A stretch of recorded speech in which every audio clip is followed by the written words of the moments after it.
Hi guys, I'm Bright here, and today I'm presenting my Arduino siren project.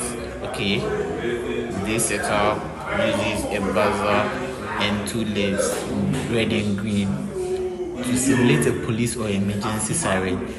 The red and green LEDs blink blinks alternately, while the buzzer changes pitch between 240 Hz and 170 Hz to create a rising and falling siren sound.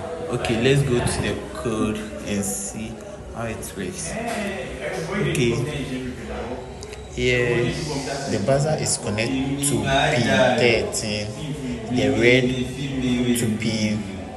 the red LED to pin 9, and the green LED to pin 3. In this school, I use the guitar right to control the LED lights and tone to play sound frequencies.